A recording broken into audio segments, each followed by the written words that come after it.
Okay, here we are, the last day of SSW3, and we have Miss Jocelyn Brown in the house. Woo! I can't believe it. She's our final act. I was a little starstruck, I have to say, which normally I'm not, but I am in this case. I don't know why. Starstruck. I did.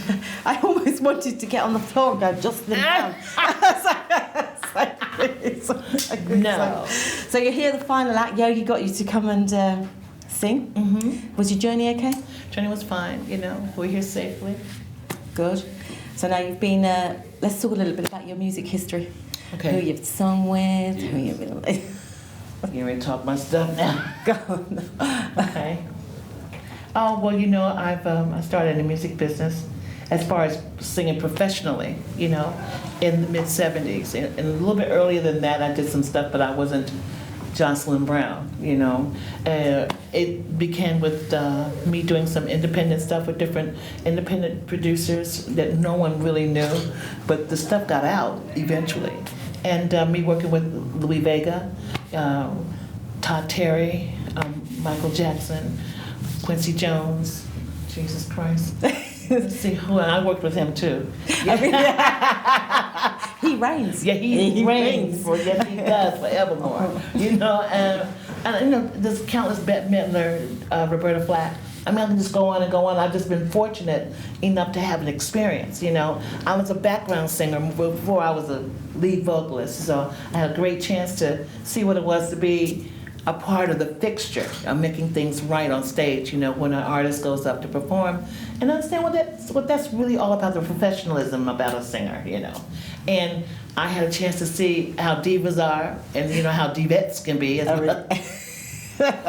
Yeah, you know, and realize that, you know, in this business, if you don't just keep yourself, remember who you are, remember where you came from, and be that person that you were when you were your teenagers, you know, that kind of stuff, because that's who I am. Yeah. You know, I'm not here to say what my name is and darling, you know, that kind of stuff. That's just not me. I'm just act up too bad, you know. So, but the music business has taught me so much and put me into a phrase, especially working with the DJs, you know, because they're a different caliber of people.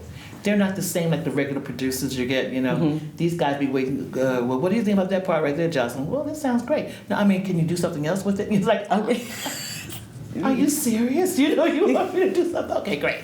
Okay, is that okay? You know, and you're looking and you're actually developing, and they help you to really understand how much of your writing skills comes into play, you know. So, doing Somebody Else's Guy with my younger sister, which was another part of my history, which was like took off for the R&B scene, mm-hmm. you know, but more so the house scene was me doing the DJ thing, you know, working with these guys.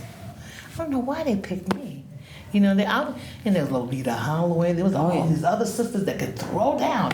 And they just snatched my butt up from out of the middle of it and said, come on, you're going to go with us. I'm like, oh, okay. I'm going to be, house music? Are you serious? Okay. I know, but it works. It's the most spirited music out here. Mm-hmm. You know, I know drum and bass is good and all that kind of stuff, but when you talk about house music, you can have spiritual house music. Yeah. You know, inspirational house music. Mm-hmm. You know, you can have throwdown, funky, out the door house music. You've got a variation of stuff, you know, but more than anything else, the spirit of it is beautiful. It's good. I know what you mean. You just get atmospheric. Sometimes they can just drop something, and then the DJs will just do something, and then you just have the voice. That's it. And you have the track, yep. Like, and you just think, what made them think about that, mm-hmm. like that, right? Hairs on the back of the neck. Yes. And mm-hmm. it's just totally amazing, absolutely yes. fantastic. So you're doing some stuff with Morgan, Mr. Soul Persona. Yes, Soul Persona. Yes, I am. We're doing an album together. We've done 8 songs already. You know, mm-hmm. we've got 3 more to finish. But I told him, why don't we just put the 8 out now? And it's like, we're in a debating position right now. But I've been fortunate to work with him. He is such a talented guy. He's so talented, and I've been knowing him for over 10 years, you know. Oh, really? Oh, yeah. I met Morgan what's more than 10 years, I think. It's a little bit more than that. Because when I met Morgan, he was writing and singing. And now he don't sing no more. Oh, I was going to say, I haven't heard him sing. He won't sing. But I got some of his. I have some of his earlier stuff. Oh, I might just Facebook him and go private message and go. I heard. The bird told me. That's right. And say, I heard that you sing, and he says, nobody but Jocelyn that said that because it's true. I'm the one who's always telling on him, you know. But yeah, he's a wonderful guy. He and Freisha, she's just so awesome. And then there's Punk Papa. I don't know if you heard about Punk. Him and his wife, Lord have mercy. We're talking about that's a nice little crew of people that's got a unique sound that's just over the top. You know, and I love Morgan. So do you find yourself in the UK more now than at home in the States? How about this? I live here. You live here permanently? I've been living here for 23 years. Really? In London, England. You Yes, kept I that have. a secret? Well, I didn't keep that no secret. Did you not? Nobody asked. Did nobody ask me where I live? Did nobody ask? No. I said, well, I live here. No, you're joking. How long you been here? It's like one of those kind of things. Yes, I got here in 1989. And I kind of moved back and forth for about 2.5 years until I got my kids together and brought them here with me. Because you kept calling me back. When I left and I'd be gone for a week, the following week I was right back here again with another thing in your passport. You know, to go and perform for 3 weeks, and then you had to go back out again. Yeah, but then it got ridiculous. You know, y'all started keeping me here and just keeping me here. So you're ours. We're claiming you. We've adopted Jocelyn Brown. 23 years. Ours. My kids. You got my kids. You know, the kids been raised going to school here in the whole 9 yards. So yeah, I mean right over in that corner, my son. He's hidden away in the corner here. I do baby. think you should sort of like come into shot. That's not his chick. Oh, it's not his thing. No, he's the one that stays in the background. He As he stays- says, yeah, he's the background power. Does he keep you grounded? I think the children Does sometimes... it keep me grounded? Child, please. Yes, your children, you're right, keep you grounded. I mean, my silliness and my youthfulness comes from being with them, you know, because they act up so bad. Yeah. So, well, if we act like that, why can't we just keep on acting like that in front of everybody, you know? And when I say, she's not as starchy as I thought she was. No. I say, no, I'm not. Thank you very much. Yeah. Oh, well. So we've learned something today. So the music industry, do you think, I mean, it's changed, but you've rolled with it. I mean, you've gone all the way, and you've even touched on the opera. Oh, Lord God, I'm not. Well, why you bring that story up? Okay, so well, we don't have to talk about it. It's no problem of mine. But it's a different kind of singing, isn't it? Child, please. I mean, I had to really come back to myself and go back and say, oh, did you forget how to do that? I almost forgot how to do certain things because of their technique. And I told him, I said, you know, there's one thing about having a God-given gift in comparison to having a taught gift. Yeah. You know, the God-given gift is a soulful thing that starts from your feet and comes up. The kind of thing that you're talking about is from here out. And then this comes into play. You know, it gets the feeling of the heart and stuff after the fact. But I respected whom was there with me on the show and what they did and what they had to offer. But being a soul singer, I would never advise another singer to do the same things as they're doing. I would say get the lessons of securing your voice. Yes. Yes, but not to go into opera. Well, that's good because you brought something away from it then. You whatever the experience, baby. You had something that you've... Sure did. I got the knowledge of knowing that some things you're just not supposed to sound like. Yeah. You know, woo and all that kind of stuff. That's just not you in a natural state of mind. But there are certain notes that you hit that can help you that will go to that kind of angle. Yeah. And allow you to still have the power that you need. But what they were teaching me, it was beautiful, but it wasn't for me for the rest of my life. In a way, I'm really glad. Me too. That's because I just think it's like, I wouldn't want you to lose that raw, gritty passion. Thank God for Jesus. I mean, that's the gift. You know, that's the God-given gift. That's the thing that I have no control over, that God's got total control. Once I hit that stage, it's his show, not mine. You know, because so you just I'm out. and deliver it. That's it. That's my name. So we're all... Jocelyn Brown, deliver the song. That's good.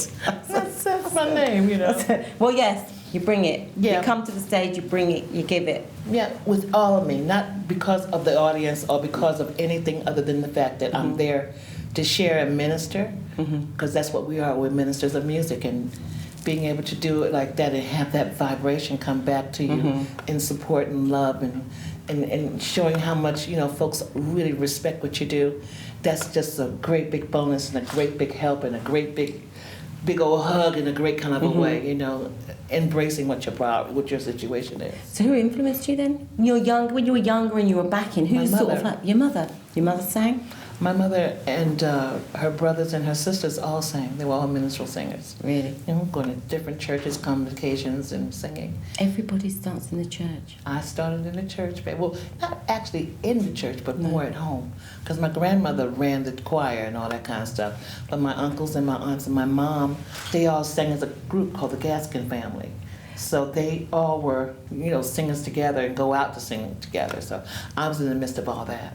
Do your children sing? Two of them got something going on. You know, he can sing, but he won't sing.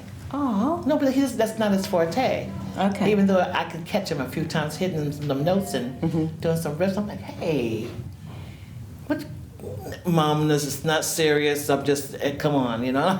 So I leave it alone. But yeah, they got a little tinge. I got my two daughters back in America that can really sing. You know, I mean, throw down. I got my other daughter here in London who can really throw down too.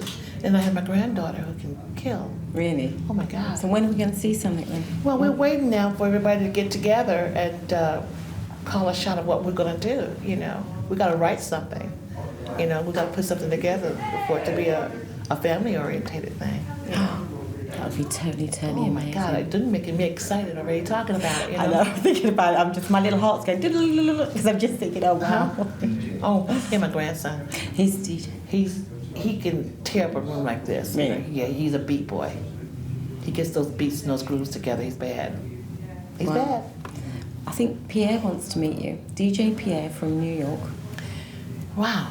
He's here, so I'm sure he can tear up some beats with you when he comes I love later. that. I love to hear what he has. I mean, I'm open to hear what's going on because, you know, being an elder Yeah. in this business, they tend to think that they need to go back and find the young ones to sing, but then they get upset when the young ones don't give them what they want. Yeah. You know, but it takes a little bit more. You can have the young ones there, and you can have an older one there to help to groom that together. Yeah. You know, make it happen for whatever sound you're trying to get. But you know, that right now is the essence. The young ones and the old ones coming together and sharing. Do you know what? You've captured the whole essence of SSW3. You have the old ones and the young ones, and we come together And make it happen. and make it happen. Right on, I said the right thing. And I just hope this isn't your last or your last visit to SSW3. I hope we see you at SSW4 or SSW5. I'd love to, because I just finished doing, what was it? So, I gotta get it together. For Soul, it was the guys from out of New York City that has this club downtown, and they came over here. So I can't remember the name of the thing. I just did it last week. Really? Well, week before last. Yeah, and it was Body and Soul. Body and Soul had a For Soul, this whole network that they had over here this past weekend, and it was 3 days as well in London, Right. out of the fridge. And I had a chance to hear some really, really, really good stuff. I hadn't heard that stuff in years. They came back with that old New York cliche, Chicago cliche, and they were tearing it. I'm telling you. So, you know, I would love to come back and do this again with my band. Yeah. Because the other thing is that live performances in our house music interim, it doesn't exist. No. Nobody comes with their band and performs. They just come with tracks. Tracks, I know. I'm not the one. I got my band waiting in London right now, okay? And we just finished throwing down and doing all the tunes that everybody loves live. What's up? I mean, you know, why don't you? It's got to be something that's got to come into the interim because folks can't just be dealing with vinyl. No. Because that's not the issue of it all. It's still about live. Live musicians. Music. Yes. It's very important, you know. Yeah. And I'll be doing some gigs down in New York, in London. Like I said, New York, great. In London at the Jazz Cafe, and I'll be at Buckner Regis as well, doing the stuff. It's all right, I feel it. Somebody else has got all that stuff with the band. You know, keep on jumping. Keep up, yeah. Ain't no mountain high enough. All that stuff with the band. Oh, I tell you, you'd have loved Nicky Ciano when he was DJing here last night. Really? Yeah. He was throwing down. And see, you know, I don't remember him because, you know, he's the one that did the Studio 54 thing, right? And see, I was talking to my brother the other day about it. He was saying, Jocelyn, you remember Nicky? I said, no, I don't remember him. You know, but he was in the very, very, very beginning of Studio 54. I came more later on. Right. You know, so I didn't get into the you know, outfits and the whole nine. I had to say last night I was really pleased that nobody came with the. That we were just all sort of like, you know. Nobody we were like, right. That unspoken word. Yes, I understand. So everybody was like, he was just totally out there. Everybody, the room was just. Wow. And I wish that he was still here because I had a chance to meet him. But he's You know what it is? The music had strings. It had a whole fat sound. Everything was in it. You knew that somebody was on the drums. You knew somebody was on the brass. You know, everything was just like music. And you know, we need to hear that.